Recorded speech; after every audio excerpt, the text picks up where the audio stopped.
Ya, hasil pemilihan Senat di Georgia sampai saat ini masih dilakukan perhitungan suara.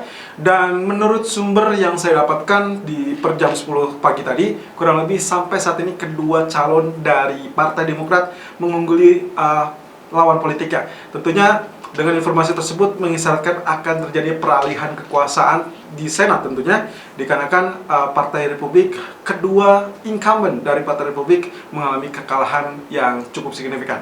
Tapi perhitungan suara belum selesai dan kemungkinan kita akan mendapatkan pengumuman resminya nanti malam di jam 1 waktu Indonesia bagian Barat, dan itu bertepatan dengan FOMC Minutes. Sebetulnya FOMC Minutes kalau kita lihat itu tidak akan mengubah apapun yang sempat dikatakan atau dinyatakan oleh Fed dalam pertemuan terakhir di bulan Desember. Statement-statement yang dilontarkan oleh para pejabat dari Fed official dalam 2 atau 3 hari terakhir cenderung mengisarkan bahwasannya mereka tidak akan mengubah apapun terkait dengan kebijakan moneter, yaitu pelonggaran moneter atau suku bunga rendah hingga 2023. Bahkan mereka juga mengisyaratkan paling setidaknya kalaupun misalkan akan ada perubahan, kita akan melihat kurang lebih di akhir tahun 2021. Itu pun dengan catatan, kalau ternyata apa yang terjadi dengan ekonomi sesuai dengan harapan dan juga skenario mereka. So, dengan demikian seharusnya Anda tidak usah ragu terkait dengan kenaikan emas yang memang dalam 3 hari terakhir sudah terwujud. Bahkan pagi ini kita sempat melihat areal 1955. Kalau misalkan Anda lihat terjadi penurunan, ini diakibatkan salah satunya adalah kekhawatiran terkait dengan kemenangan Partai Demokrat yang nantinya dikhawatirkan akan adanya kenaikan pajak. Tapi kalau kita urut dengan apa yang sempat disampaikan oleh Partai Demokrat dan juga Presiden terpilih Joe Biden, mereka mengatakan dan juga mereka pro terhadap stimulus, dan itu yang akan menjadi kunci selanjutnya karena pandemi belum selesai, dan juga semua ilmuwan ataupun semua pengamat ekonomi juga sepakat bahwasanya keadaan pandemi ini masih relatif panjang walaupun vaksin sudah mulai diedarkan dan juga didistribusikan.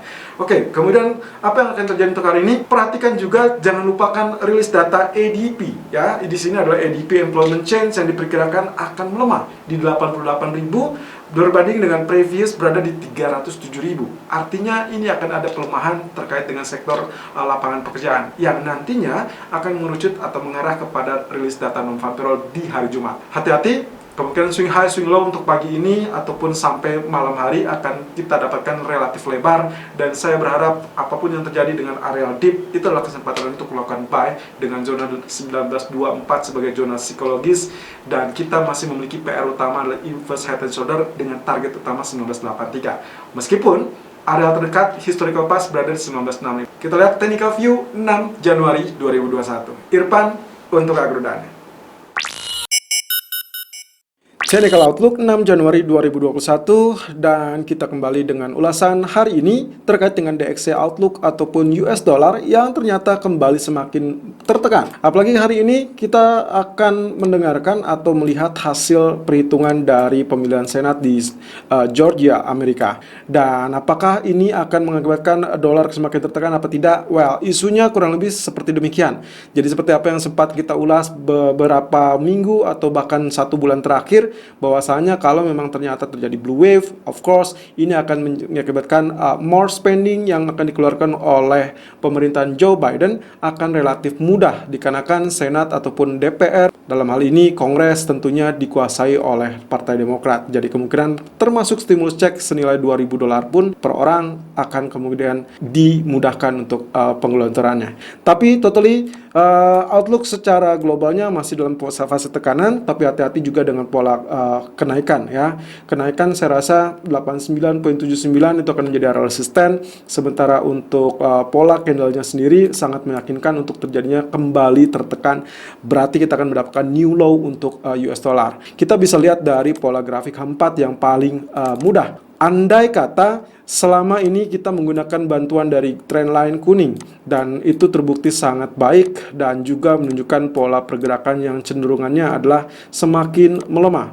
Setiap trial atau uji coba menuju area resisten kembali dimentahkan dan beberapa kali terjadi seperti demikian, dan ini pun sama. Kemarin terakhir kita sempat mengupas terkait dengan kemungkinan new version dari pattern yang ada di grafik 4 akan berimbas kepada grafik berbentuk bearish rectangle. Ya, kurang lebih seperti ini. Ya, kalau Anda lihat ini area resistennya, maka kemungkinan ini adalah supportnya, dan dia akan cenderung bolak-balik di area tersebut dan akhirnya nanti pecah atau breakout area support. Nah, untuk area trendline sendiri berada di 89.82. Kalau kita geser ke kiri juga equal dengan area resisten ya.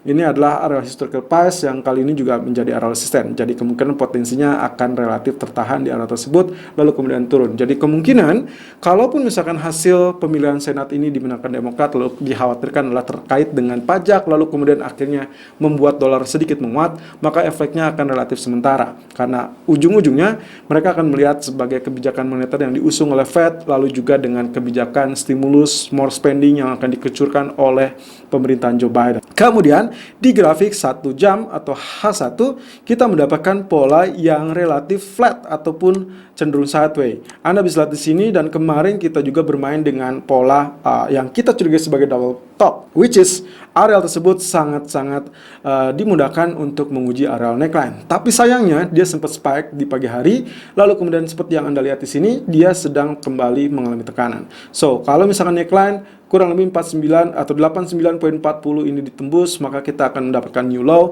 dan otomatis gold otomatis juga akan mengalami kenaikan. So, stimulus is good for gold tapi jelek untuk dolar. Technical view gold 6 Januari 2021 jam 11:30 waktu Indonesia bagian barat, high 1955.10 dan low 1941.10. Running price 1946.90 dan kali ini kita mendapati area tekanan terlebih dulu terjadi berkaitan dengan aspek risk yang juga tertekan karena pengumuman atau hasil sementara terkait perhitungan dari pemilu atau pemilihan Senat di Georgia. Tentunya hal tersebut tidak akan berdampak lama karena kita seperti kita ketahui Joe Biden adalah pengusung atau yang menginginkan more spending dan juga stimulus akan jauh lebih mudah. Kalau memang Demokrat dimenangkan, otomatis yang akan kita lihat adalah faktor stimulus dan more spending akan berakibat kepada pelemahan US dollar. Tapi efek sementara tersebut bisa dikikis karena kebijakan moneter yang diusung oleh Fed masih tetap sampai 2023. Lalu kemudian areal kenaikan dari technical sendiri, perhatikan areal resisten berikutnya tanggal 9 November itu sempat terjadi areal tertinggi di areal 1965.30 dan kalau kita bandingkan dengan areal target utama dari inverse head and shoulder yang kita miliki berada 1983. So berdekatan, oh ya saya lupa ini kita hapus terlebih dahulu karena areal triangle sudah otomatis terselesaikan dengan sangat baik di grafik 4 terutama ya. Oke, kali ini area 1924 tetap sebagai area 50% target dari inverse head and shoulder yang sudah dicapai, sudah dilewati, berarti itu akan menjadi area support kuat yang juga menjadi psikologis, ya level psikologis. Lalu kemudian kita akan lihat 1965, tapi sementara ini 1954, 1955 itu adalah area yang sangat-sangat baik. Ya, ini adalah terkait juga di tanggal 9 November yang lalu.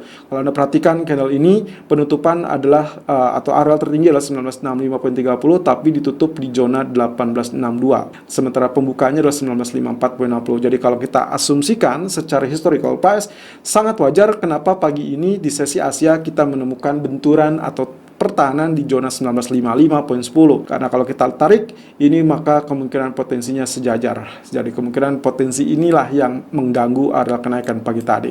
Tapi jangan khawatir, yang harus Anda perhatikan adalah tren kenaikan selanjutnya.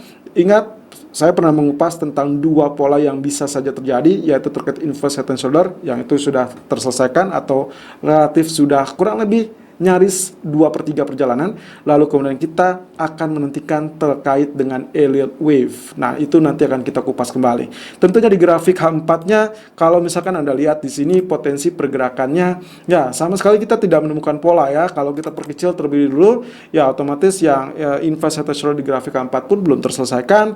Lalu kemudian historical price kita akan dibantu dengan zona 1928, 1931 atau 1932. Jadi ini yang membuat saya berpikiran kalaupun ada koreksi, inilah areal yang sangat baik ya. Sampai saat ini areal koreksi sampai tertahan di 1941.10, which is already good karena itu adalah sejajar dengan area historical price di area ini ya. Kalau kita bandingkan, sebetulnya saya bisa menggunakan Fibonacci retracement ya, seperti kemarin, tapi kali ini areal retracement saya tarik di area tersebut. Ini berarti saya mendapatkan area 1938 lah yang menjadi zona yang paling mujarab atau yang paling kuat. Karena kalau kita bicara tentang uptrend yang jauh lebih kuat, maka kita dalam Fibonacci retracement cukup menggunakan zona 23.6% atau maksimum di 38.2%. Tapi tunggu dulu, kemarin kita sempat menggunakan areal ini. Jadi kemungkinan potensinya kalau seperti ini, karena dia sudah tembus zona 0%, maka adalah kelanjutan kenaikan lah yang akan kita cari.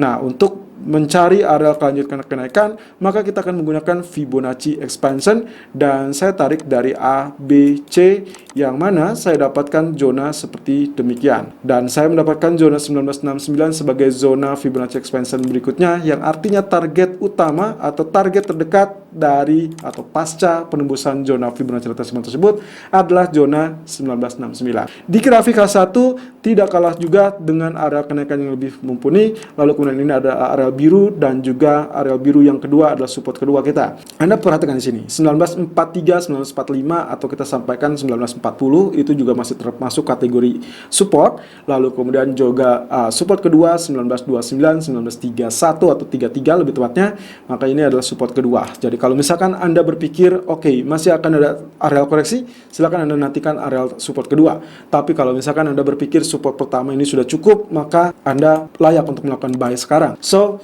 untuk areal target untuk buy adalah 1941 ataupun 1943, atau lebih tepatnya seperti yang sempat tadi pagi kami share, berada di zona 1945-1947 dengan target pertama adalah berada di zona 1952.20 ataupun 1958.80 target kedua kita, dan zona stop loss 1939.00. Dengan catatan, kalau Anda ingin melakukan zona pembelian atau buy di area 1938 tadi, atau bahkan di zona H1 yaitu di 1931 atau 33, maka silakan gunakan stop loss ataupun TP yang disesuaikan dengan keperluan Anda. Selalu gunakan stop loss dan risk management sesuai dengan equity dan strategi trading Anda. Irfan untuk Agrodana.